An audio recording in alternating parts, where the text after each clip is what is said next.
আসসালামু আলাইকুম ওয়া রাহমাতুল্লাহি ওয়া বারাকাতুহু। সম্মানিত বন্ধুরা, আশা করি সকলে ভালো আছেন। আজকে আপনাদের সম্মুখে গুরুত্বপূর্ণ একটি বিষয় নিয়ে আমি হাজির হয়েছি।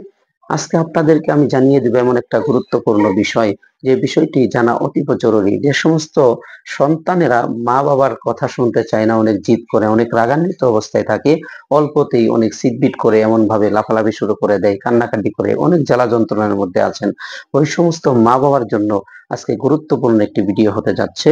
তো সম্মানিত বন্ধুরা, আজকের ভিডিওটি খুবই গুরুত্বপূর্ণ। আপনাদেরকে একটা দোয়া আমি শিখাই। দোয়াটা যদি আপনারা সুন্দরভাবে কার্যক্রম করেন, মাত্র 21টা দিন যদি আপনারা এই দোয়ার আমলটি করতে পারেন, আপনার সন্তান আর বেশি রাগান্বিত হবে না, আপনার সন্তান আপনার কথার বাহিরে যাবে না। এই আমলটি অনেক গুরুত্বপূর্ণ হতে যাচ্ছে। সকলে ভিডিওটি সুন্দরভাবে দেখতে থাকুন। দেশ ও প্রবাস থেকে যারাই দেখছেন, ভিডিওটি শেয়ার করে দিবেন, সাবস্ক্রাইব করে পাশেই থাকবেন, বেল বাটন বাজিয়ে দিবেন।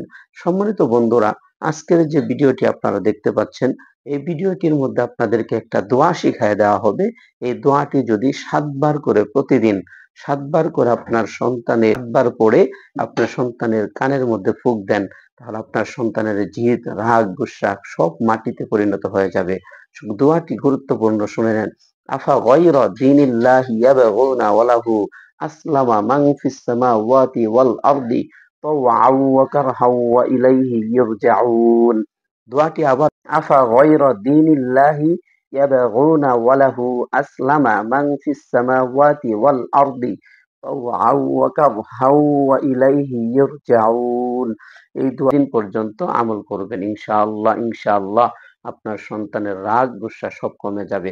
আশা করি এই ভিডিওটি ভালো লাগলে অবশ্যই আমাদের চ্যানেলের পাশে থাকবেন।